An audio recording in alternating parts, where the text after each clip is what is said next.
الله وبركاته.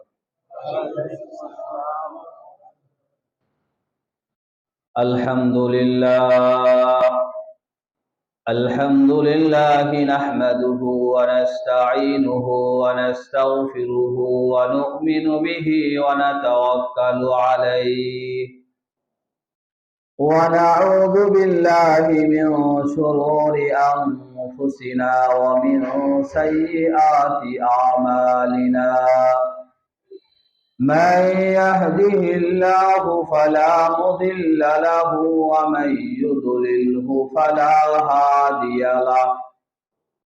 ونشهد أن لا إله إلا الله وحده لا شريك له ولا وزير له ولا نزير له ولا مشير له ولا معين له. وصل على سيد الرسل وخاتم الأنبياء المبعوث إلى كافة الناس بشيرا ونذيرا وداعيا إلى الله بإذنه وسراجا وقمرا منيرا. أما بعد فأعوذ بالله من الشيطان الرجيم. بسم الله الرحمن الرحيم. يا أيها الذين آمنوا اتقوا الله ولتنظر نفس ما قدمت لغد واتقوا الله إن الله خبير بما تعملون. ولا تكونوا كالذين نسوا الله فأنساهم أنفسهم أولئك هم الفاسقون. وقال رسول الله صلى الله عليه وسلم كلكم راع وكلكم مسؤول عن رعيته أو كما قال النبي صلى الله عليه وسلم. صدق الله مولانا العظيم وصدق رسوله النبي الكريم ونحن على ذلك من الشاهدين والشاكرين والحمد لله رب العالمين.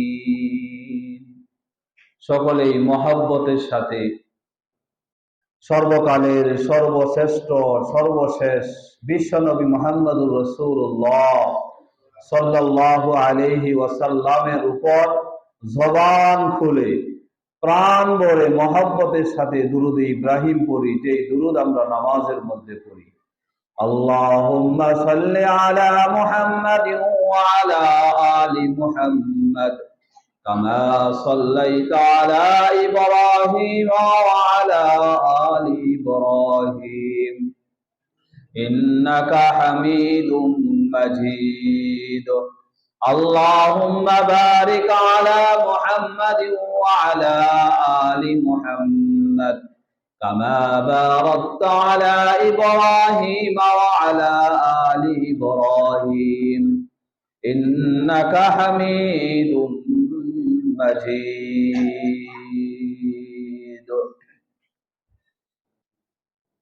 আলহামদুলিল্লাহ,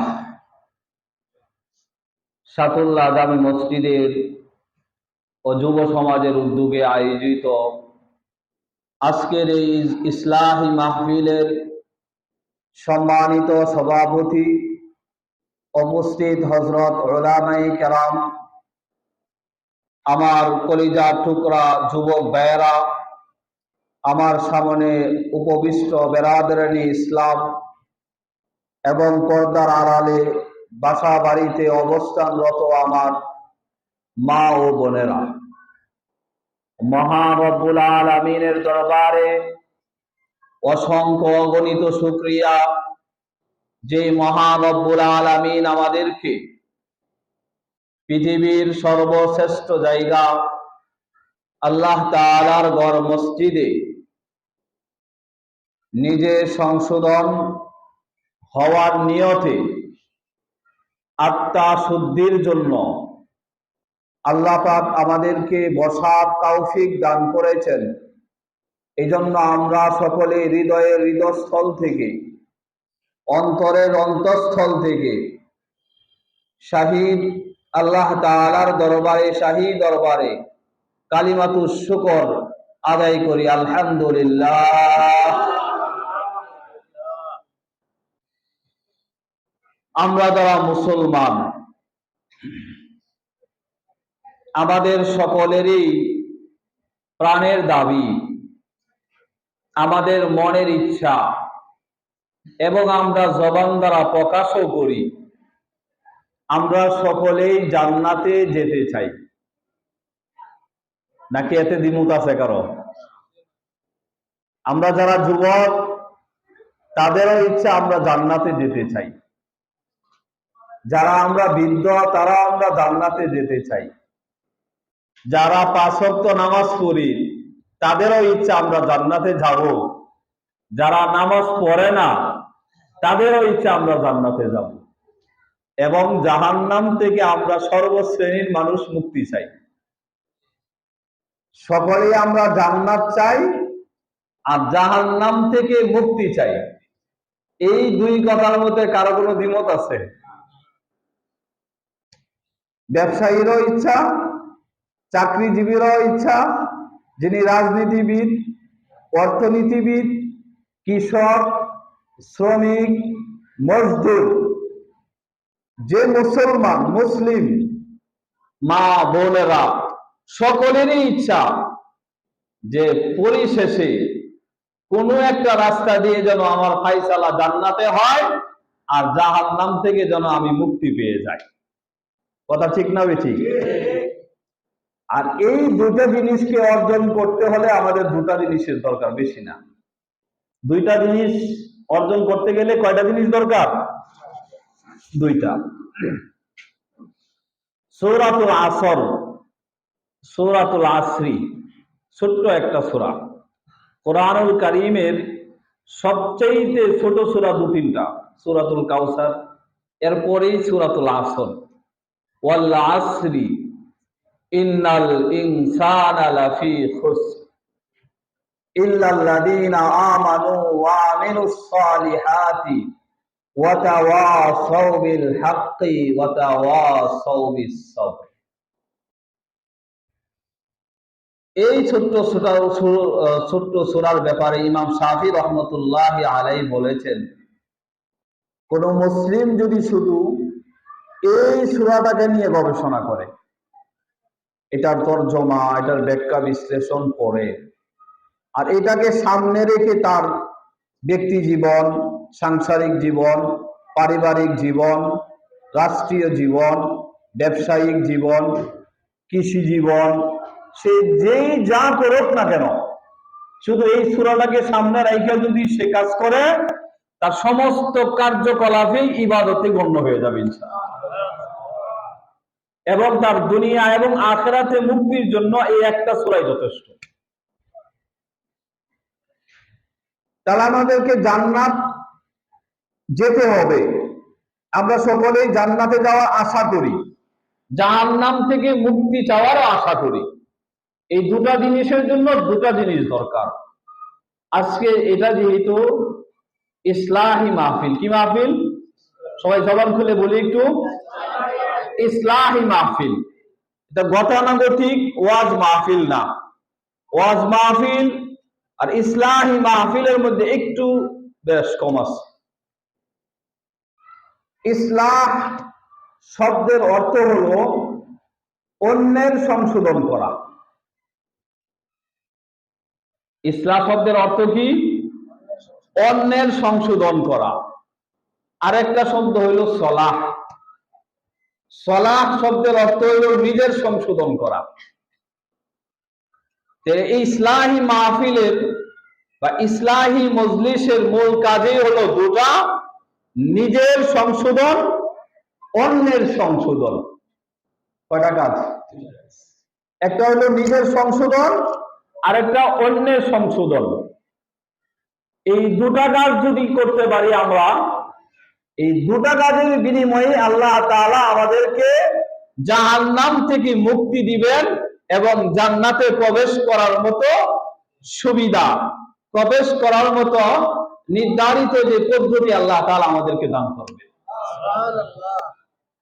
সহজ না কঠিন জান্নাতে যাওয়া? হ্যাঁ। তাহলে শব্দ দুইটা কি বললাম? একটা হলো সলাহ, বলেন সবাই বলেন। সলাহ অর্থ কি? নিজের সংশোধন। কার সংশোধন? নিজের সংশোধন। আর ইসলাহ অর্থ হলো অন্যের সংশোধন। শুনেন, আমরা কি সিদ্ধান্ত নিতে পারি যে আজকে থেকে নিজের সংশোধনের কাজ করব এবং অন্যের সংশোধনের কাজ করব? পারবো না ইনশাআল্লাহ? সূরাতুল আসরের মধ্যে যেই কথা বলা হইল মূলত এই দুটো কথাই। ওয়াল আসরি, যুগের কসম, আল্লাহ তাআলা কসম খাচ্ছেন। ইন্নাল ইনসানা লাফি খুসর, নিশ্চয়ই সমস্ত মানুষ ক্ষতিগ্রস্তের মধ্যে আছে। এখানে আল ইনসান সমগ্র বোঝানো হয়েছে, এক ব্যক্তি না, সমগ্র জাতি, মানব জাতিকে বোঝানো হয়েছে। সর্বশ্রেণীর মানুষ এই ইনসানের মধ্যে দাখিল। তাহলে সমস্ত মানুষ ক্ষতিগ্রস্তের মধ্যে আছে। ইল্লাল্লাযীনা আমানু ওয়া আমিলুস সালিহাত, আল্লাহ তাআলা বলতেছে চার শ্রেণীর মানুষের কথা। কয় শ্রেণী? চার শ্রেণীর মানুষের কথা। এই চার শ্রেণীর মানুষ শুধু আছে লাভের মধ্যে। ক্ষতির বিপরীত কি? লাভ। লাভের বিপরীত কি? ক্ষতি। সমস্ত মানুষ যদি ক্ষতিগ্রস্তের মধ্যে থাকে, আল্লাহ কয় চার শ্রেণীর মানুষ তারা ক্ষতিগ্রস্তের মধ্যে না, তারা লাভের মধ্যে আছে। আমরা কি চাই সবাই লাভের গ্রুপে, লাভের ভাগে থাকতে? ইনশাআল্লাহ হাতে ভাই সবাই থাকতে চাই তো ইনশাআল্লাহ? মনোযোগ সহকারে শুনবো তো কথাগুলো ইনশাআল্লাহ। আল্লাহ আমাদের সকলকে তৌফিক দান করুন। ইল্লাল্লাযীনা আমানু ওয়া আমিলুস সালিহাত, এক নাম্বার হলো ঈমান আনো। যারা ঈমানদার, যাদের ঈমান কমপ্লিট, যারা পাক্কা মুমিন, তাদের কোনো ভয় নেই, তারা লাভের মধ্যে আছে। ওয়া আমিলুস সালিহাত, নিজেকে মুসলিম দাবি করো, নিজেকে ঈমানদার দাবি করো, দুই নাম্বার কাজ করা লাগবে। সেটা কি? আমলে সালিহা, সৎ কর্ম করা লাগবে, সৎ আমল করা লাগবে। কয়টা কথা বললাম? একটা হলো ঈমান আনা, দুই নাম্বার হলো আমল করা। এক নাম্বার হলো ঈমান আনা, দুই নাম্বার হলো আমল করা। কাজ কয়টা? দুইটা। এই দুই কাজ হইলো নিজের সংশোধন। কার সংশোধন? ঈমান আনলেন, ঈমানের উপর অনড় অবিচল থাকলেন, কার ফায়দা? নিজের ফায়দা। ওয়া আমিলুস সালিহাত, নামাজ পড়া সৎকর্ম কিনা? রোজা রাখা সৎকর্ম কিনা? যাকাত দেওয়া, দান সদকা করা, হজ করা, অন্যের উপকার করা, হ্যাঁ, দাওয়াত ও তাবলীগের কাজ করা, এগুলা সব কি? সৎকর্ম, সবের কাজ। তবে আমলে সালিহাত বলা হয় যেই কাজটা আল্লাহ তাআলার বিধান মতো, রাসূলুল্লাহ সাল্লাল্লাহু আলাইহি ওয়াসাল্লামের সুন্নাহ মোতাবেক হবে, এটাকে বলা হবে আমলে সালিহাত। যদি কোনো আমল কেউ করে, নামাজই পড়লো কিন্তু সেখানে রাসূলের তরিকা নাই, আল্লাহর বিধান মতো হয় নাই, এই নামাজটাও সৎকর্ম হবে না, অসৎকর্ম হয়ে যাবে।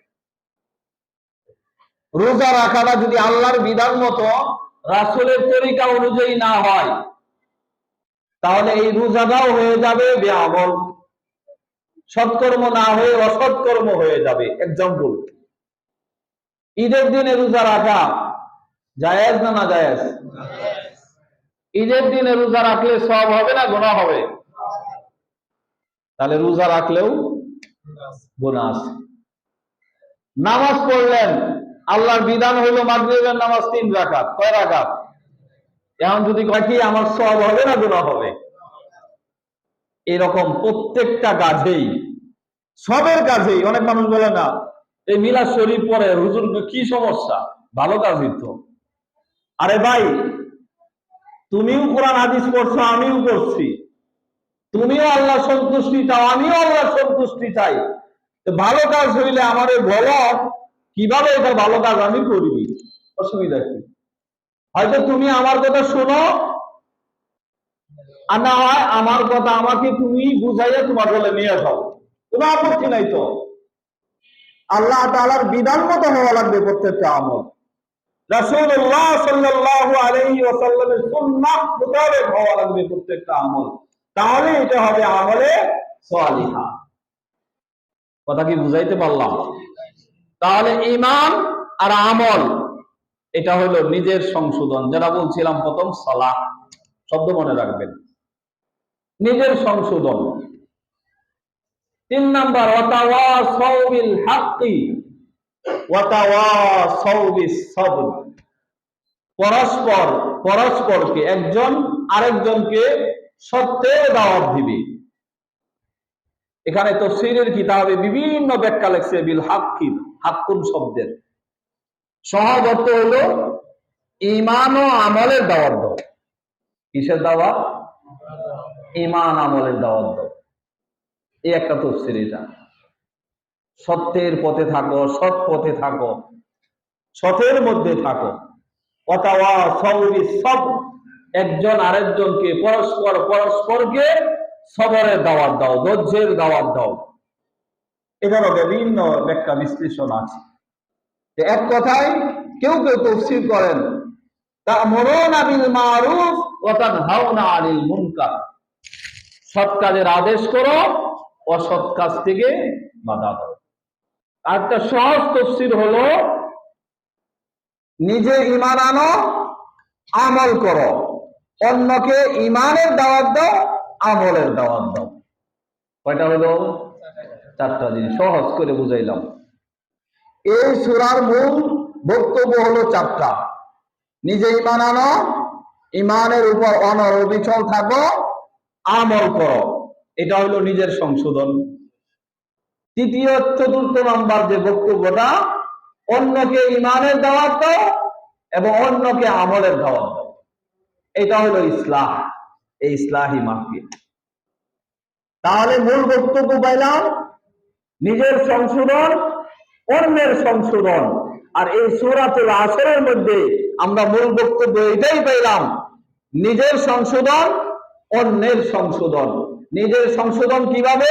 নিজে ঈমান আনবো, ঈমানের উপর আমল করব, এবং অন্যকে ঈমানের উপর উঠাবো, আমলের উপর উঠাবো।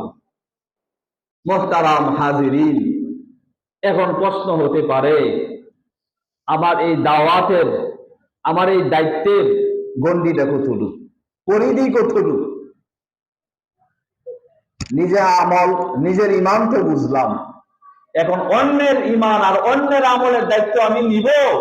কয়জনের দায়িত্ব নিব?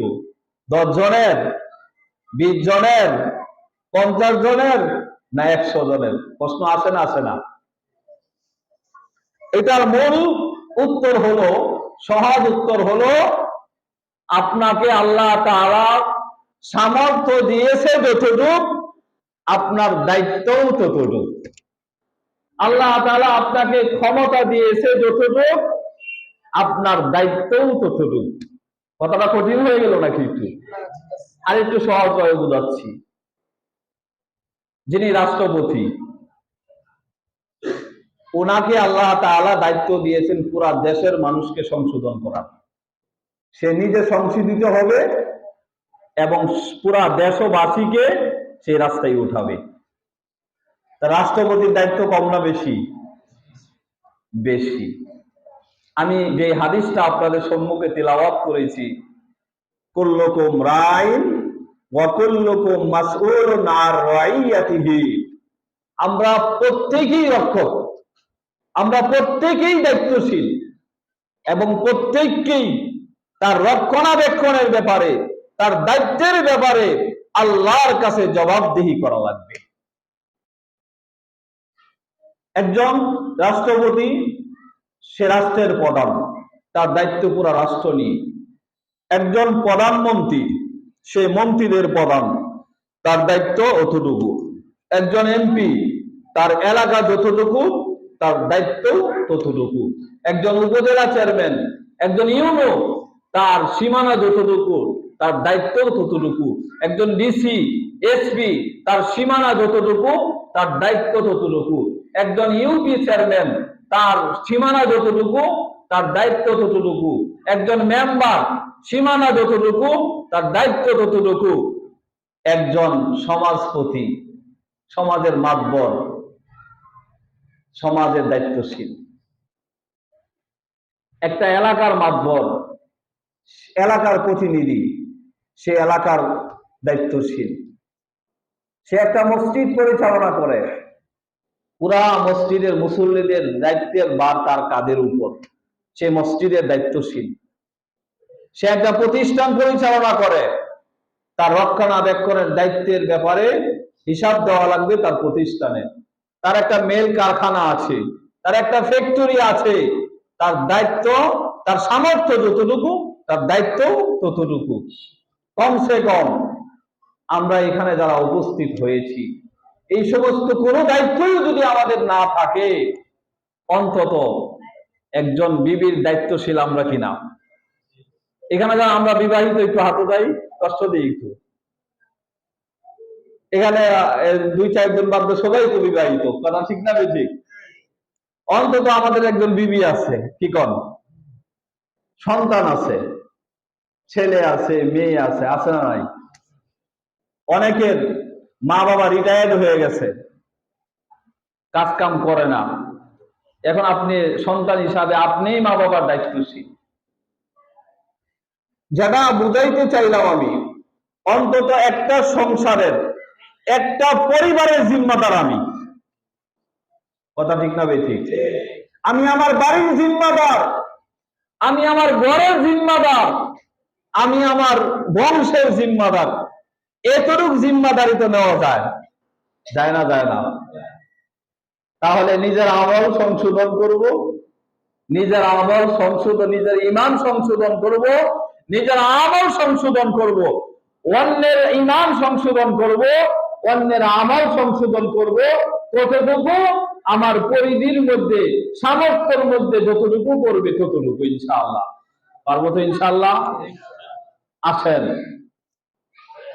আমরা যারা 5 ওয়াক্ত নামাজের মুসল্লি, নিয়মিত 5 ওয়াক্ত নামাজ সামনের সারিতেই পড়ি,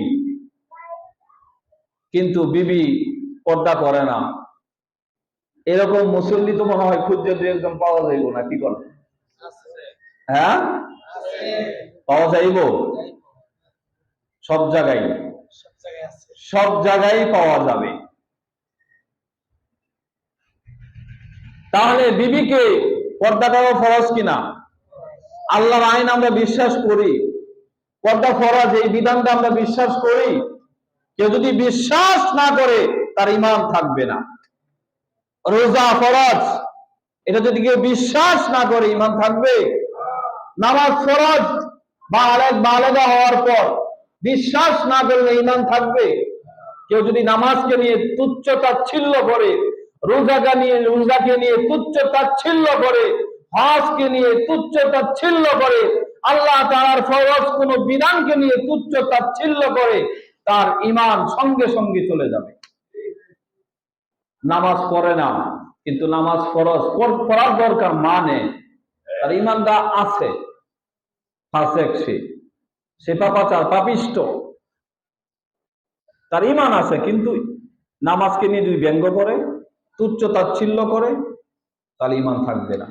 সে জুব্বা পরে না, সে টুপি পরে না, কিন্তু তার পড়ার দরকার, এটা বিশ্বাস করে, মানে, শ্রদ্ধা করে, ভক্তি করে, তার ঈমান আছে, কিন্তু এটাকে নিয়ে যদি ব্যঙ্গ করে, তুচ্ছ তাচ্ছিল্য করে ঈমান থাকবে না।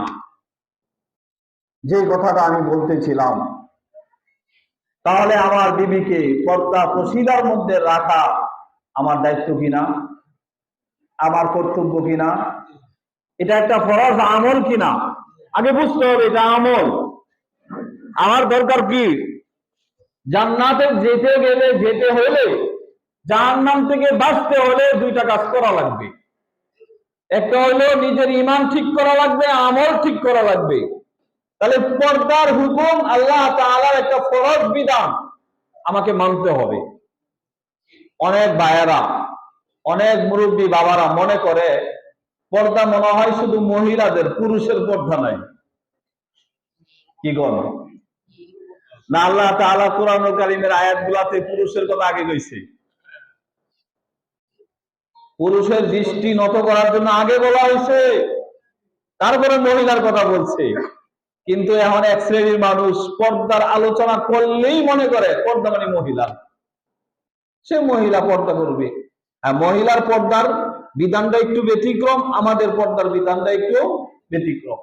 মহিলাদের যেহেতু কাজ কাম করার জন্য রাস্তাঘাটে, মাঠে, চকে নামা লাগে না, এই জন্য তারা বাড়ির ভিতরে থাকবে, পুরুষ পর্দা করবে বাড়ির বাহিরে। কিন্তু 50-60 বছর অতিবাহিত হয়ে গেলে আমাদের সমাজের অনেক হাজী সাহেব আছে, অনেক মুরব্বীরা আছে, কষ্ট নিবেন না তোমার কথায়।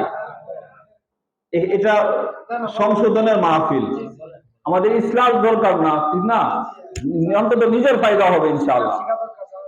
দেখেন, 5 ওয়াক্ত নামাজ পড়ে, মসজিদের নামাজ পড়া, ফজরের কোরআন শরীফও পড়ে, তারপরে আওয়াবিন ইশরাকের নামাজ পড়া, ইশরাকের নামাজ, তাসতের নামাজ পড়ে মসজিদ থেকে বাইরে হয়।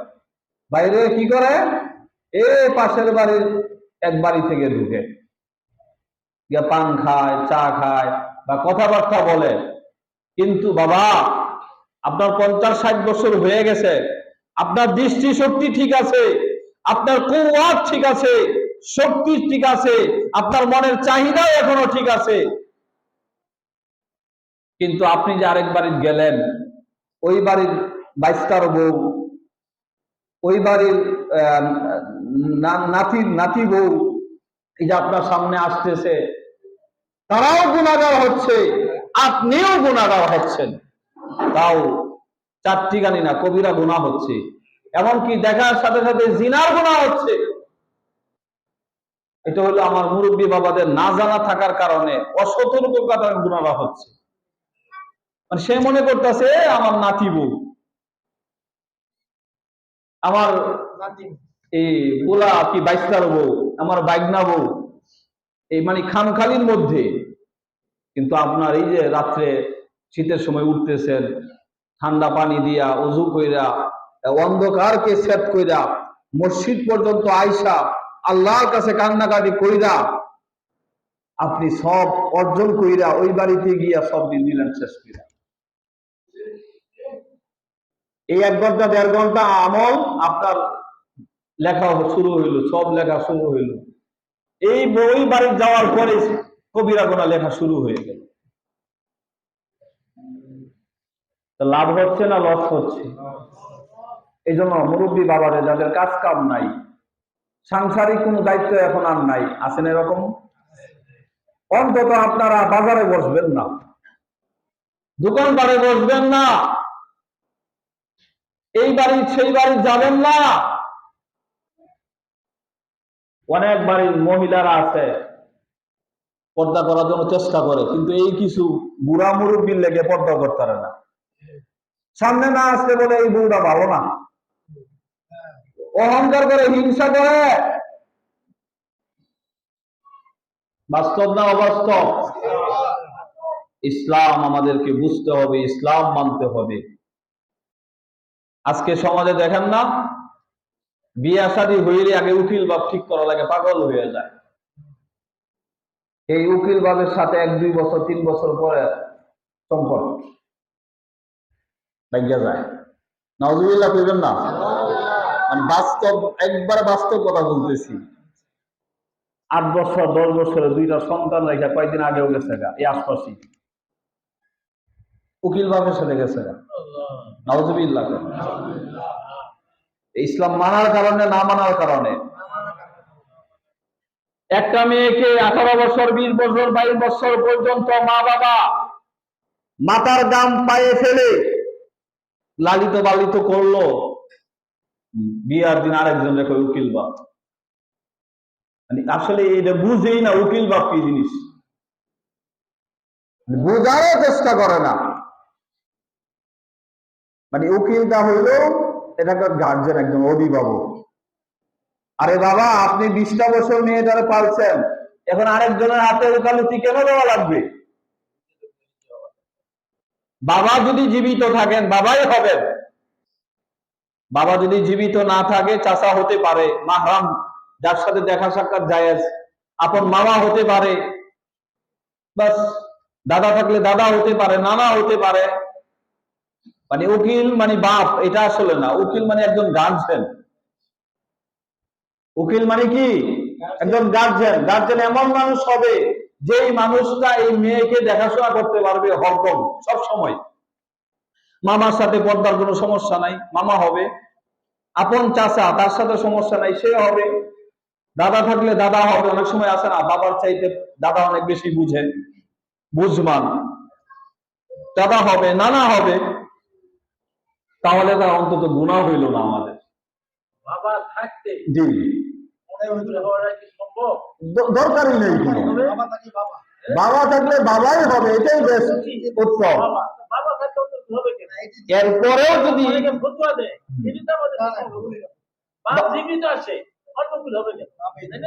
এই জন্য এই জিনিসগুলোর প্রতি আমরা খেয়াল রাখবো। এই একটা কথা যদি একদিন আপনারা নিতে পারেন, এক একটা ইসলামী মাহফিল থেকে আপনাদের এই আলোচনা, এই আয়োজন সব সার্থক হবে ইনশাআল্লাহ। আপনারা যদি সিদ্ধান্ত নেন যে অন্তত একটা জিনিস করব, আমি আমার পরিবার পরিজন আত্মীয় স্বজন আপনজন প্রিয়জনদের বিয়া শাদীতে আমি বাবা জীবিত থাকতে বা মেয়ের বাবা জীবিত থাকতে অন্য কাউকে আমি উকিল হতে দিব না, একটা সিদ্ধান্ত নেন। আর মুরব্বী বাবারা যারা আছেন সিদ্ধান্ত নেন, আরে কষ্ট করে যেহেতু আল্লাহর ইবাদত করি জান্নাতে যাওয়ার জন্য, আর মহিলাদের চেহারা দেখতে যাবো না কোনো বাড়িতে। বাড়িতে বৈশা বৈশা জিকির করব, তেলাওয়াত করব। ভালো লাগতেছে না, মসজিদে আসেন, জিকির করেন, ভালো লাগবে। আর ভালো না লাগার মজা, সব জিনিসের মজা না লাগলে ভালো লাগবে না। মসজিদ কার ভালো লাগবে? যার মজা লাগবে, যে সেজদায় গিয়া মজা পায়, সুবহান রাব্বিয়াল আযীম বললে মজা পায়, সুবহান রাব্বিয়াল আ'লা বললে মজা পায়, আল্লাহু আকবার বললে মজা পায়, তার মসজিদ থেকে বাইরে হইতে ভালো লাগবে না। মজাটা কেমনে লাগবে? এই মজাটা আমাদেরকে তৈরি করা লাগবে। দেখেন, আমার এখানে রুমাল, একটা পাঞ্জাবি, এর নিচে গেঞ্জি, গেঞ্জির নিচে হলো আমার মূল বডিটা, শরীরটা। এরকম তো সবারই, ঠিক না? ঠিক। 3টা স্তরের পরে হলো আমার শরীর। এই শরীরে যদি আমি 3 দিন গোসল না করি, 4 দিন, 1 সপ্তাহ গোসল না করি, আপনারা বলেন কসলাইলে গসলে ময়লা বের হবে না হবে না? এই পুরা শরীরটা কিন্তু পুরা প্যাকেট, ময়লা ঢোকার কোনো রাস্তা নাই। তার উপরে অটোমেটিক ময়লা হবে না হবে না?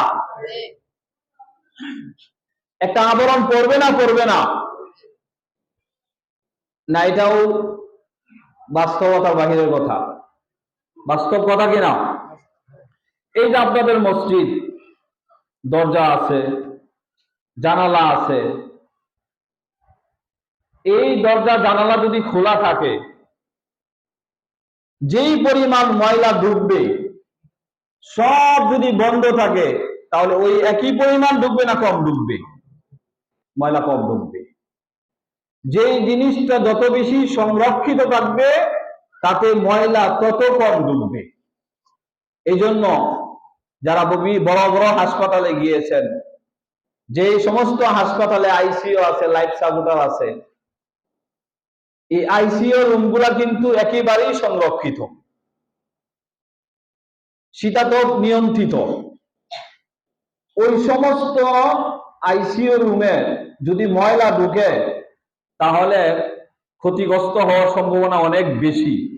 এই জন্য তারা ওইভাবে হেফাজত করেছেন, ওইভাবে রুমগুলাকে আটকাইছেন এবং শীতাতপ নিয়ন্ত্রিত করেছেন, 2-1 মাসেও সামান্য ময়লা খুঁজে পাওয়া যায় না। ঠিক তদ্রুপ এই মসজিদ যদি সমস্ত দিক বন্ধ থাকে তাহলে ময়লার পরিমাণ একেবারেই কম হবে। আর দরজা জানালা যদি খোলা থাকে তাহলে ধুলাবালিটা একটু পরিমাণ বেশি হবে। কথা ঠিক না বেশি? তাহলে এই দুনিয়ার দৃষ্টিকোণ থেকে আমার শরীর ময়লা হয়, আমার বাড়িঘর ময়লা হয়, আমার মসজিদ ময়লা হয়, ঠিক তদরূপ আমাদের এই ভিতরে একটা কলব আছে, একটা নফস আছে না নাই? একটা কলব আছে। আল্লাহ রাসূল সাল্লাল্লাহু আলাইহি ওয়াসাল্লাম ইরশাদ করেন, আমার উম্মতেরা যখন একটা গুনাহ করে তখন এই কলবের মধ্যে একটা দাগ পড়ে। আল্লাহ রাসূল সাল্লাল্লাহু আলাইহি ওয়াসাল্লাম বললেন, আমার উম্মত যখন 2টা গুনাহ করে তখন এই কলবের মধ্যে 2টা দাগ পড়ে। যখন আমার কোন উম্মত 3টা গুনাহ করে এই কলবের মধ্যে 3টা দাগ পড়ে। এইভাবে যখন তওবা না করে যখন আমার উম্মত বারবার গুনাহ করতে থাকে তখন এই কলবটা হলো পরিষ্কার সাদা ধবধবা। এই সাদা ধবধবা কলবটা গুনাহ বারবার করার কারণে, মাঝখানে কোনো তওবা না থাকার কারণে এই কলবটা কয়লার মতো কালো হয়ে যায়। নাউজুবিল্লাহ। এই কলবটা যখন কয়লার মতো কালো হয়ে যায় এটা অন্ধ হয়ে যায়, অন্ধকার হয়ে যায়। কলবটা হইল নূর, আলো চমকায়। আর যখন গুনাহ করে এই কলবটা কালো হয়ে যায়, কালো হয়ে যাওয়ার কারণে এটা অন্ধকার হয়ে যায়। একটা উদাহরণ দিলে বুঝবেন। যে জন্ম অন্ধ যে ব্যক্তি, এই দুনিয়াতে সূর্যের আলো আসে না নাই? এই দুনিয়াতে রং বেরঙের আলো আসে না নাই? এটা পরিষ্কার কিনা? কিন্তু এই অন্ধের কাছে পুরা পৃথিবীটাই তো অন্ধকার। কথা ঠিক না বেঠিক? আমরা যেমন বুঝতেছি ওই মসজিদের জায়গাটা ফর্সা, ওই জায়গাটা এখন অন্ধকার। আমরা বুঝতেছি ওই জায়গাটা সুন্দর, ওই জায়গাটা অসুন্দর। এটা আমার চক্ষু আছে বলে আমি বুঝতেছি, কিন্তু একজন অন্ধের কাছে সারা পৃথিবীটাই কি অন্ধকার। ঠিক তদরূপ, খেয়াল করে শুনেন, ঠিক তদরূপ আমার যে ভাইয়ের, যে বাবার, যে বোনের, যে মায়ের গুনাহ করতে করতে, নাটক সিনেমা দেখতে দেখতে, ফিল্ম দেখতে দেখতে, মোবাইলে বিভিন্ন ধরনের সিনারি দেখতে দেখতে, নামাজ না পড়তে পড়তে, রোজা না রাখতে রাখতে, পর্দা না করতে করতে, হারাম খেতে খেতে, সুদ খাইতে খাইতে যেই পরিমাণ গুনাহ আমরা প্রতিনিয়ত করতেছি, এই গুনার কারণে আমার কলবটা পুরা অন্ধকার হয়ে গেছে। এই অন্ধকারের কারণে আমি ইসলামী মাহফিল চোখে দেখি না, ইসলামী মাহফিল আমার কাছে ভালো লাগে না, কোরআনের কথা আমার কাছে ভালো লাগে না, হাদিসের কথা আমার কাছে ভালো লাগে না, কোরআনের তিলাওয়াত আমার কাছে ভালো লাগে না, পর্দার বিধান আমার কাছে ভালো লাগে না, রোজার বিধান আমার কাছে ভালো লাগে না, হজের বিধান আমার কাছে অনর্থক মনে হয়, উমরার সফর আমার কাছে অনর্থক মনে হয়, দান সদকা আমার কাছে অনর্থক মনে হয়, এই শেষ সাথে শীতের মধ্যে ওঠাটা অনেক মনে হয়। কেন? আমি একজন অন্ধ ব্যক্তির মতো এগুলোর মজা আমি নিজে বুঝি না। কথা কি বুঝাইতে পারলাম? তার মসজিদের দিকে আসতে কেন ভালো লাগে না? তার অন্ধকার, পুরা অন্ধকার, পুরা অন্ধকার হয়ে গেছে। এই অন্ধকার দূর করার দরকার আছে না নাই? বিভিন্ন হাদিসে বিভিন্ন রওয়ায়াত আছে। তবে এর মধ্যে আমি দুইটা জিনিসের কথা বলি। কয়টা জিনিস? দুইটা। যেমন দুনিয়াতে ঘরে ধুলাবালি ঢুকে দরজা দিয়া, জানালা দিয়া, বিভিন্ন ছিদ্র দিয়া, কথা ঠিক না ঠিক? এরকম হাজারো ছিদ্র থাকে না? থাকে না? ঠিক তদরূপ এই মানুষের কলবের মধ্যেও গুনাহ ঢোকার জন্য, অন্ধকার হওয়ার জন্য বিভিন্ন রাস্তা আছে। আরেকটা হলো জবান। সবচেয়ে মানুষ বেশি এই জবান দিয়া গুনাহ করে, এই চক্ষু দ্বারা গুনাহ করে। তাহলে আমাদেরকে এই জবানের হিফাজত করা লাগবে, এই চক্ষুর হিফাজত করা লাগবে। পারবো তো ইনশাআল্লাহ? হ্যাঁ যুবক ভাইয়ারা, পারবেন তো ইনশাআল্লাহ? মাশাআল্লাহ, অনেক যুবক এখানে উপস্থিত হয়েছে। আলহামদুলিল্লাহ, আলহামদুলিল্লাহ। কি বললাম? এই ধুলাবালি ফেরানোর জন্য আপনাদের এই মসজিদের বিশাল গেট বন্ধ করা দরকার আছে না নাই? এই দরজা আসবে না, কথা ঠিক না ঠিক? ঠিক তদরূপ মানবদের বিভিন্ন অঙ্গ প্রত্যঙ্গ দ্বারা গুনাহ হয়, কিন্তু এই যে দুইটা দরজার জানালা, এই দুইটাকে যদি আমরা বন্ধ করতে পারি, আল্লাহর রহমতে 12 আনি গুনাহ বন্ধ হয়ে যাবে ইনশাআল্লাহ। চক্ষু হেফাজত যারা করতে চাই, বেগানা নারীর দিকে দৃষ্টি দেওয়া যাবে? কি বলেন?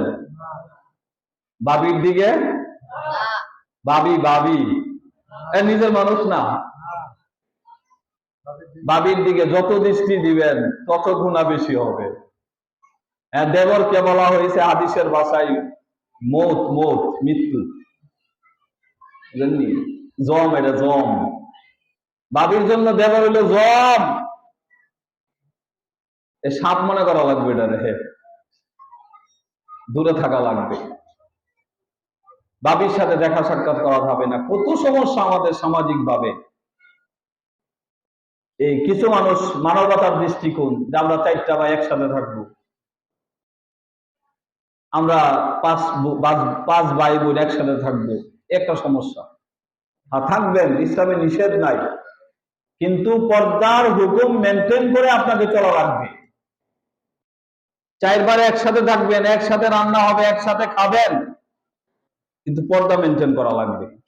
যদি না হয় আলাদা আলাদা বাড়ি করেন, সেপারেট। আপনার প্রয়োজনে বাড়ির উঠানে আপনার বেড়া দেন, বলবে এটা অসামাজিক হয়ে গেছে, অসামাজিক। আরে ভাই, আমার ইমান তো হেফাজত আগে করা লাগবে, আমার হেফাজত আগে করা লাগবে। প্রতিনিয়ত যদি গুনাহ হয়, জিনা ব্যভিচার হয়, তাহলে সমস্যা আছে না নাই? এই জন্য সামাজিকতা ইসলামে আছে, কিন্তু বোঝার চেষ্টা করবেন, আগে মানবেন, বুঝবেন, তারপরে আপনি না বুঝলে উলামায়ে কেরাম আছে যে হুজুর আমরা 4 ভাই একসাথে থাকি, এখন কিভাবে পর্দা মেনটেন করে ইসলাম মেনে চলা যায়, আমাকে সাজেশন দেন। না বুঝলে সাজেশন দিবেন। ব্যবসা বাণিজ্য করতেছেন, যে জিনিসটা আপনার কাছে খটকা লাগে, সাথে সাথে ফোন লাগান আপনার যার সাথে মহব্বত আছে, হুজুর এই সমস্যায় পড়ছি, কি করণীয়? এখন যারা সহজ না কঠিন? সহজ।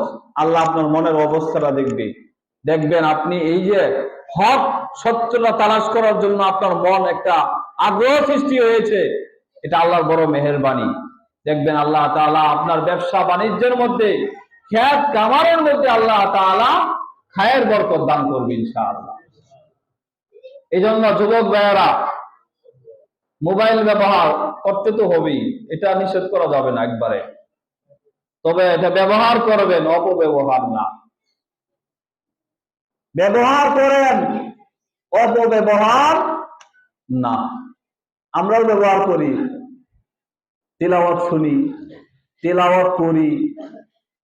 সবচেয়ে মজার ব্যাপার হইল, অনেক কিতাব আছে ছাত্র জীবনে চেষ্টা করছি, কিনতে পারি নাই, কিন্তু বড় বড় কিতাব এখন ডাউনলোড করে পড়তে পারি। এই একটা সুবিধা। একটা কিতাবের দাম 1 লাখ, 2 লাখ, 3 লাখ টাকাও আছে। এটা ডাউনলোড করে পড়া যায় এখন, এই যে সুবিধা আছে। এই জন্য ব্যবহার করবো, অপব্যবহার করব না। এই চক্ষুটা আল্লাহ তাআলার আমানত কিনা বলেন তো ভাই? এই জবান আমানত কিনা? এই চক্ষুটা কার? আর এই চক্ষুটা কার? আল্লাহ। এই চক্ষুর মালিকানা কে? আমার মালিকানা কার? আমার জবানের মালিকানা কার? আমার হাতের মালিকানা কার? আমার পায়ের মালিকানা কার?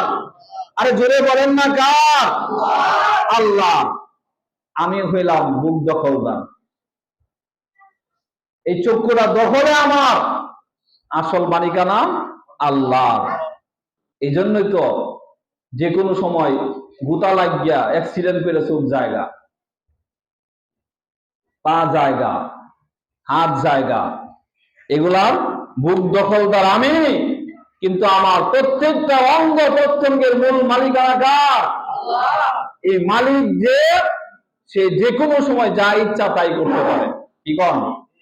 অনেক সময় জায়গা জমি আছে না, 20 বছর ধরে দখল করতেছে, এই মনে করেন পুরা 17 বছর দখল করে খাইছে। এখন দ্বিতীয় স্বাধীনতার পর মনে করেন দলিল নিয়ে হাজির হয়েছে চেয়ারম্যানের কাছে বা ইউনুর কাছে, ভাই এই যে আমার দলিল, এই যে আমার পর্সা, ভাই জোর করে হেরা দখল করে খাইতেছে। পুলিশ আইয়া মনে করেন বাসি হুয়া উড়াইয়া দিছে। মালিকানা পাইছে না পায় নাই? মালিকানা যার, কর্তৃত্ব থাকবে তার, নেতৃত্ব থাকবে তার। কথা ঠিক না বেঠিক? ভাই এই চক্ষুর মালিকানা আল্লাহর হাতে, আমার আপনার মালিকানা আল্লাহর হাতে।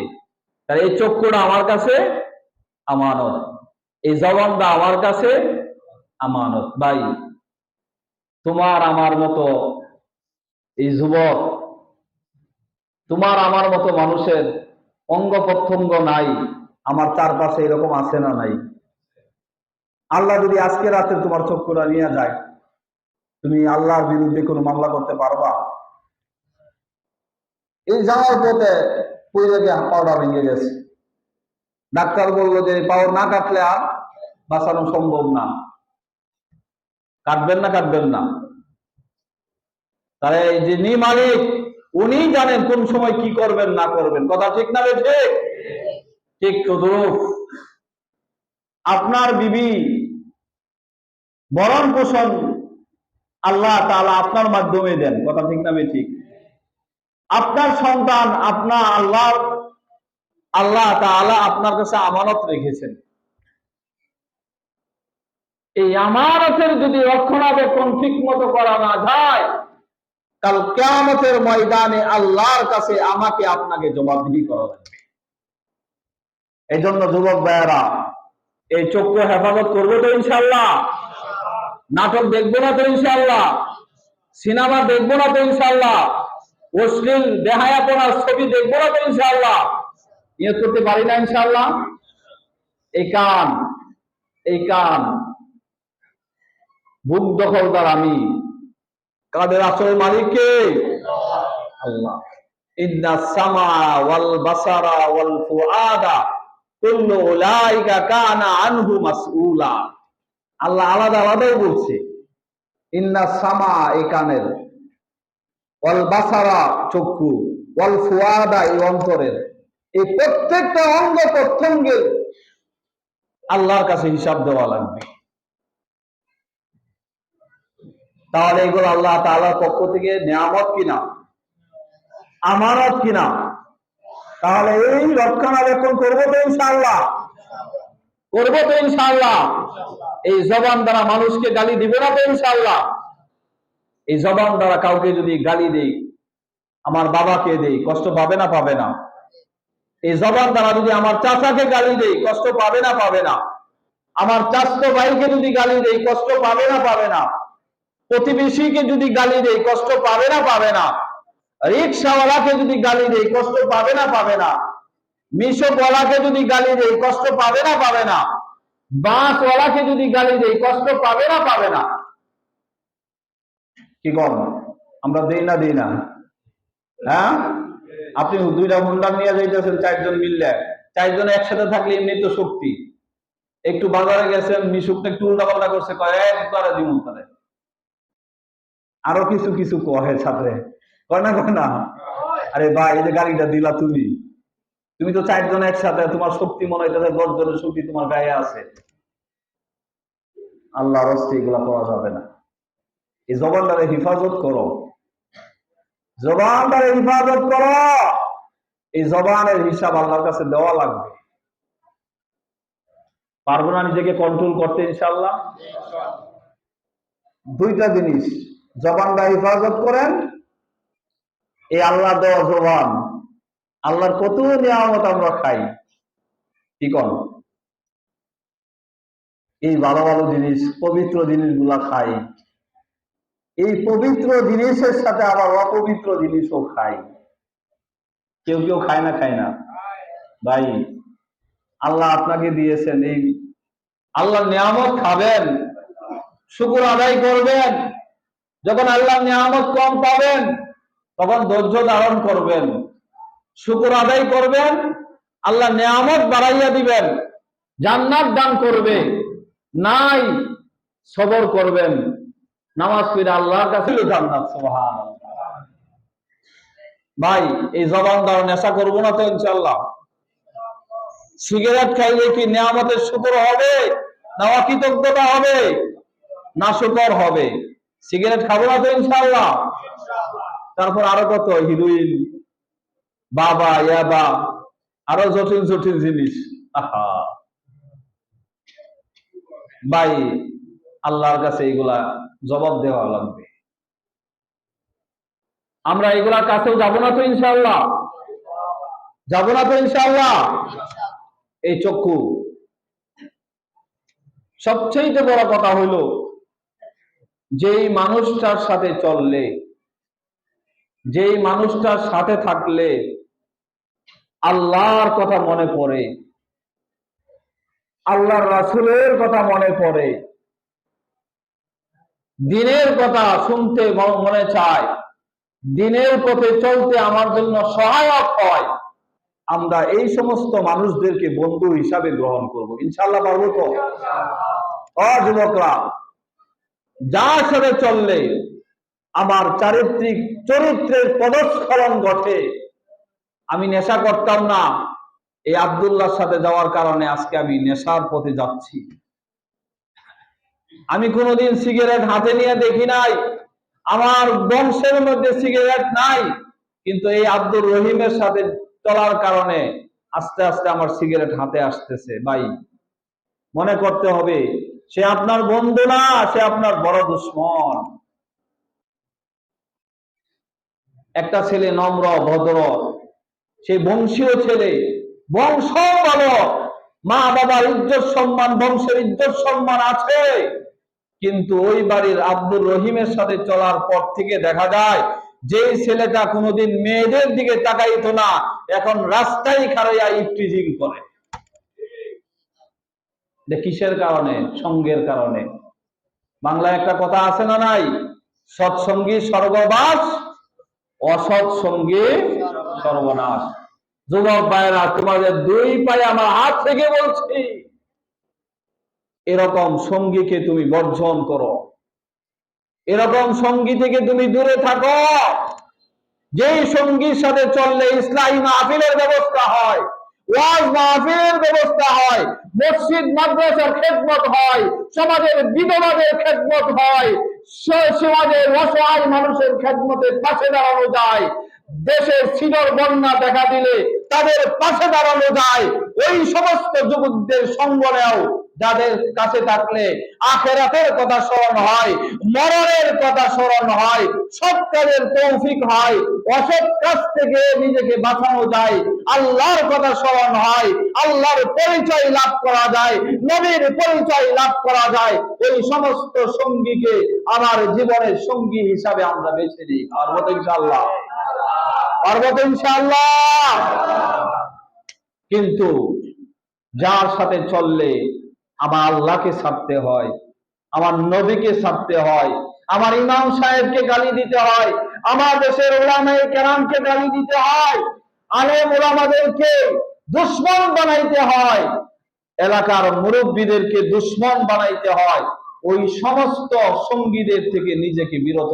অসৎ সঙ্গীকে আমি তালাক দিয়ে দিব। পারবো না ইনশাআল্লাহ?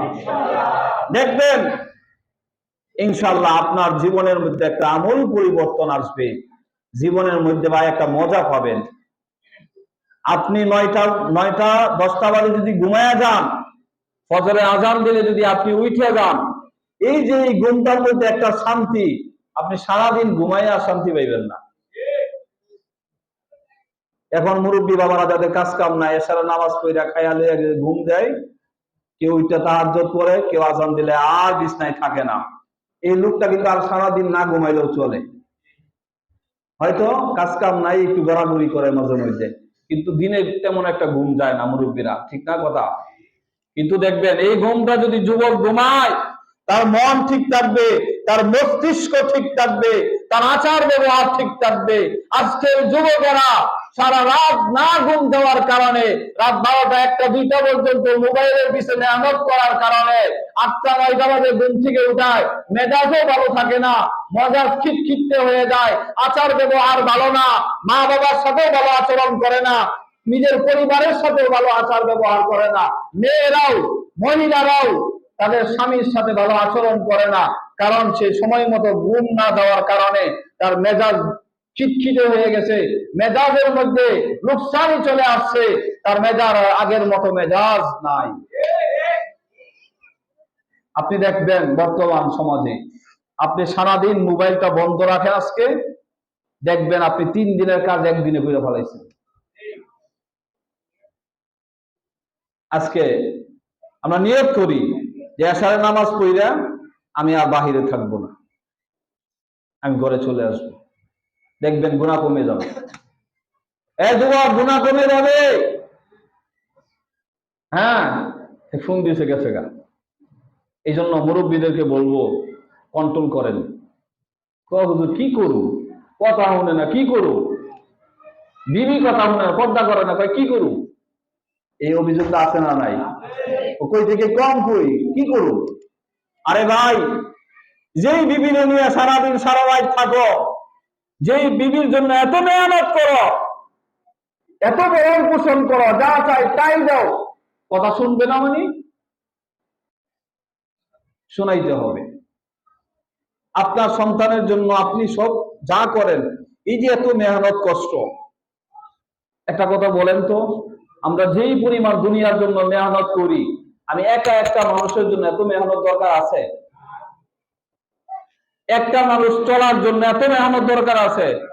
এই 8 ঘন্টা 12 ঘন্টা 14 ঘন্টা দিন কাজ করার কোন দরকার আছে? কোন যৌক্তিকতা আছে? কেন করেন? এই বিবির জন্য করেন, এই সন্তানের সুখের জন্য করেন, এই সন্তানের শান্তির জন্য করেন। কিন্তু আপনি এই সুখের সংসারের জন্য, বিবির জন্য, বাচ্চার জন্য করলেন, কিন্তু আপনি জান্নাতের দিকে টানেন, ও তো আপনাকে জাহান্নামের দিকে টানতেছে। যেই বিবির জন্য এত কিছু করতেছেন, যেই মেয়ের জন্য এত কিছু করতেছেন, যেই ছেলের জন্য এত কিছু করতেছেন, ওরা তো আপনাকে টানতেছে জাহান্নামের দিকে। আপনার ইবাদত, আপনার মসজিদে আসা, আপনাকে তারা এত শক্তিশালী হয়ে যাবে, আপনাকে জান্নাত থেকে নিতে পারবে না, ওরা জাহান্নামের দিকে টানবে সবাই মিললে। এই জন্য সন্তান কি করে না করে, প্রত্যেকটা বাবার দায়িত্ব, প্রত্যেকটা মায়ের দায়িত্ব হলো খোঁজ খবর নেওয়া। একটা কি কয়, বেন্ডি ব্যাগ না কি ব্যাগ কয়, সাইড ব্যাগ, সাইড ব্যাগ। আধা ঘন্টা 1 ঘন্টা লাগাইয়া মনে করেন আপনার ঘরে সাজলো, আপনার বিবির সামনে, আপনার সামনে মনে করেন। এমনও মেয়ে আছে ঘরের, একটা বার জিজ্ঞাসা করার সাহস পায় না, মা তুই কই যাবে, কই যাস তুই। মেয়ে কত অধঃপতন হয়েছে সমাজ। বাইরে গেছে, এমনকি খালতো ভাইয়ের সাথে গেল, না মামাতো ভাইয়ের সাথে গেল, না ওই সমাজের এই হিরোইন খুরের সাথে গেল, কোন খবর নাই। এমন বাবা আছে, মা আছে, একটা বার জিজ্ঞাসা করবো মা কই যাস, এই যাই, যেন মন ছেড়ে যাই। এরকম মেয়ে আসেনি? তা আপনার এই নামাজ কদ্দূর শক্তিশালী হবে? আপনার সন্তান রাতে 12টা 1টা 2টায় ফিরে, কি কাজ করে ফিরে? রাতের 10টার পর কি কাজ? আলু খেতে কাজ করে? কি কাজ বলেন? তালা দিবেন, গেট লাগাইবেন, তালা দিবেন, 10টার পরে আমার এই বাড়িতে ঢুকার নিষেধ। আর রাত্রে যদি 10টার আগে ঢুকতে না পারো, পরের দিনও ঢুকার নিষেধ। মার্শাল ল জারি করেন, টাকা দেওয়া বন্ধ করেন, যদ্দূর লাগে অদ্দূর দিবেন। দেখবেন আস্তে আস্তে ঠিক হয়ে যাবে সমাজ। আমাদের গুনার রাস্তা বন্ধ করা লাগবে। দরজা জানালা সব বন্ধ করলে যেমন ময়লা ধুলাবালি আসা বন্ধ হবে, আমাদের নেক কাজ করার চেয়ে বেশি গুনার কাজ বন্ধ করার রাস্তা বন্ধ করার দরকার আমাদের বেশি। 5 ওয়াক্ত নামাজ পড়েন আলহামদুলিল্লাহ, গুনার কাজ বন্ধ করেন। আপনার সন্তানকে দিনের উপর উঠান, নিজে উঠেন, সন্তানকে উঠান। আমার আজকের আলোচনার মূল বিষয় এটা, নিজের সংশোধন, অন্যের সংশোধন। কথা কি বোঝা আসছে? নিজের সংশোধন, অন্যের সংশোধন। নিজের ঈমান, নিজের আমল, অন্যের ঈমান, অন্যের আমল। নিজের ঈমান সংশোধন করব, আমল সংশোধন করব, অন্যের ঈমান সংশোধন করব, অন্যের আমল সংশোধন করব। এই হলো ইসলামী মাহফিল। কথা কি বোঝা আসছে? এখন কতটুকু করব? প্রথম শুরু করেন নিজের ঘর থেকে। নিজের ঘর থেকে সংশোধন শুরু করেন, যে আজকে থেকে আমিও 5 ওয়াক্ত নামাজ না পড়ে রাতের খাবার খাবো না। আপনার বিবিরে বলেন 5 ওয়াক্ত নামাজ শেষ করো, এরপরে খাওয়া, হিসাব নিকাশ চলবো। ঝগড়া করবে এটা লইয়া, ঝগড়া শুরু হইবে এটা দিয়া, অন্য কিছু না, দুনিয়া লইয়া না। নেও 500 লাগে 1000 নেবে, নাও নামাজটা আগে পড়ো। পারবেন ইনশাল্লাহ? বিবিরে টাইপ দিতে পারবেন ইনশাল্লাহ? আর বিবি সাতরা কইব খালি আমাকে গীত আছে। মা বোনেদেরকে বলছি, আপনারা যারা 5 ওয়াক্ত নামাজ পড়েন, যারা পর্দার মধ্যে থাকেন, পর্দার মতো চলার চেষ্টা করেন, কিন্তু ভাইজানে আর এই বাবা জানে নামাজ পড়ে না, আপনিও রাগ তো করেন অনেক। মহিলাদের রাগের তো মাথা নাই, এই হুট করে রাগ করে ফেলায়, কত কিছু নিয়ে রাগ করেন। আপনি আজকে সিদ্ধান্ত নেন, মা বোনদেরকে বলছি, যে নামাজ না পড়লে আমার ঘরে আর চুলা জ্বলবো না, রান্না বন্ধ, হরতাল। শাটডাউন দিয়া দেন, যে আজকে থেকে আমার ঘরে চুলা বন্ধ, মায়ের খাইলে খামু, বাপের বাড়ি গেলে বাপের বাড়ি যাবো, এরপরে রান্না করুন না। নামাজ 5 ওয়াক্ত হবে আমার ঘরে, আমার ঘরের মানুষ নামাজি হবে, তারপর ঘরের চুলা শুরু হবে ইনশাআল্লাহ। আমার তো মনে হয় না এই সমাজে এমন কোন জালেম আছে যে নামাজের জন্য বিবি যদি রান্না বন্ধ করে দেয় এই বিবির মারতে যাবে। আমার মনে হয় না এত বড় জালেম আছে সমাজে। কি করেন? আছে? আচ্ছা, আস্তে আস্তে ঠিক হয়ে যাবে, থাকলেও ঠিক হয়ে যাবে। আরে মা বোনেরা অনেক কিছুর জন্য বায়না করে না? ঈদ আসলে এই কাপড়টা লাগবে, বায়না করে আদায় করে না? মা বোনেরা পারে না এমন কোন জিনিস নাই। যদি ইচ্ছা করে একটা ঘরের মা বোন যে আমার স্বামীকে নামাজি বানাইবো, পারবে ইনশাআল্লাহ, পারবে। সে হইল চেষ্টা করবে, বাকি নামাজ পড়ে তাহাজ্জুদ পড়ে আল্লাহর কাছে কাঁদবে, ফায়সালা কোত্থেকে আসবে? কিন্তু চেষ্টাটা তো আমরা করতে পারি। কি করব ভাইয়েরা? চেষ্টা করার দায়িত্ব আমাদের। চেষ্টা করার দায়িত্ব আমাদের। ফাইসালা করবেন কে? হেদায়েত দিবেন কে? হেদায়েতের মালিক কে? আল্লাহ। এই সমাজের অনেক মুরব্বীরা আছে, ফজরের সময় নামাজ পড়তে মসজিদে আসে, কিন্তু আরো 4-5টা যুবক ছেলে বাড়িতে রাইখা হয়। এরকম বাবা আছে না নাই? কই একদিন 2 দিন কই আপনি শেষ। আমি যদি বলি কয়দিন যুবকের পায়ে ধরে বলে রয়েছেন আজানের পরে যে বাবা তুই মসজিদে যাইবে, না হয়তো আমি হাত পাও ছাড়ব না, দেখেন এই যুবকটা আহে না, থাকে করে। আপনার এই সন্তানের ভবিষ্যতের জন্য, এই সন্তানকে একটা লাইন গাইড করে দেওয়ার জন্য, উজ্জ্বল ভবিষ্যতের জন্য আপনি কি না করেন বলেন। কিন্তু দুনিয়ার লাইনে সুখময় শান্তিময় জীবন করার জন্য সব চেষ্টাই করেন, আখেরাতের লাইনে একটু চেষ্টা মেহনত করেন না ইনশাআল্লাহ।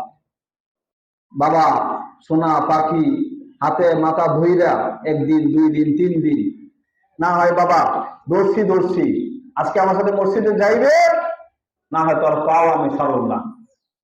কি কোন এমন কোন যুবক আছে আর ঘরে থাকবো? বাবা মাফ করে দেন, আজকে থেকে যাবো, বাবা তোরে লই এই মসজিদে যাবো, আর যাবো না হ্যাঁ মসজিদ আজকে। পারবেন ইনশাআল্লাহ? চেষ্টা করেন, চেষ্টা করেন। অনেক বাবারা তো আছে নামাজ পড়ে কি সন্তান দেখে শরম লাগে, সালাম দেন, আসসালামু আলাইকুম রফিক, বাবা ওঠ ওঠ, 100 বার ডাক দেন। ও তো ঘুমাইছে 12টা 1টা 2টা বাজে, এত উঠবো কেমনে? দেখবেন পরের দিন একটু তাড়াতাড়ি ঘুমাইবো, যে বাবাই তো ঘুম ভাঙিয়ে দিব। এই জন্য আমরা অন্তত এই সিদ্ধান্তটা নেই, নিজের পরিবারের সংশোধনের কাজ করবো ইনশাআল্লাহ। নিজের বিবিকে দাওয়াত দিব, ছেলেকে দাওয়াত দিব, মেয়েকে নামাজের দাওয়াত দিব, পর্দা পশিদার আমল করব, হ্যাঁ তালিম করব ঘরের মধ্যে, এবং তিলাওয়াতটা চালু করব। তিলাওয়াত করলে আল্লাহর রহমত ওই করে নাযিল হবে। সালামের আমল করব, আসসালামু আলাইকুম ওয়া রাহমাতুল্লাহ, বারবার ছেলেকে সালাম দেন, বারবার মেয়েকে সালাম দেন, বারবার বিবিকে সালাম দেন। সালামের অর্থ কি? তোমার উপর শান্তি বর্ষিত হোক। এর সাথে সুন্দর আর দোয়া আছে, কি কর রাস্তাঘাটে কত মানুষের সালাম দেই, তোমার উপর শান্তি বর্ষিত হোক, তোমার উপর শান্তি বর্ষিত হোক। কিন্তু নিজের সন্তানের কলিজার টুকরা সন্তান, আর ওর তো শান্তি রহমত বেশি দেওয়ার দরকার। কথা ঠিক না বেশি? আর যুক্তিকতা আছে না নাই? আমার সন্তান তার কল্যাণ বেশি আল্লাহর কাছে চাওয়ার দরকার বেশি কিনা? ঘরে বেশি দিই না বাইরে বেশি দিই সালাম। ঘরে বেশি সালাম দিবেন, দিদির সাথে ঝগড়া হবে না। ঘরে বেশি সালাম আদান প্রদান করবেন, সন্তানের সাথে ঝগড়া হবে না। আর আজকে সিদ্ধান্ত নেন, আমি রবের যত ইবাদত আছে ইবাদত গুলো করবো ইনশাআল্লাহ। আল্লাহর কোন ইবাদত আমি ছাড়বো না, পারবো না ইনশাআল্লাহ। আল্লাহর ইবাদত, আল্লাহ তাআলার বিধান, রাসূলুল্লাহ সাল্লাল্লাহু আলাইহি ওয়াসাল্লামের তরিকা অনুযায়ী করা শুরু করে দেন, দেখবেন সন্তান সন্ততি প্রতিবেশী আপনজন প্রিয়জন সবাই আমার আপনার কথা শোনা শুরু করবে ইনশাআল্লাহ। পারবো না ইনশাআল্লাহ? তাহলে আমরা কি করব? গুনাহ যে হয়, যে অঙ্গ প্রত্যঙ্গ গুলা দিয়ে এগুলাকে হেফাজত করব। কোন দিকে গেলে কোন কাজ করলে বেশি গুনাহ হয়, এই কাজগুলো বুঝে শূন্য পরিহার করব ইনশাআল্লাহ। ইনশাআল্লাহ আল্লাহ আমাদেরকে তৌফিক দান করুন। আল্লাহ পাক রব্বুল আলামিন যেই কথাগুলো বললাম আমাকে এবং আমাদের সকলকে আমল করার তৌফিক দান করুন। ওমা আলাইনা ইল্লাল বালাগ। আসসালামু আলাইকুম ওয়া রাহমাতুল্লাহ।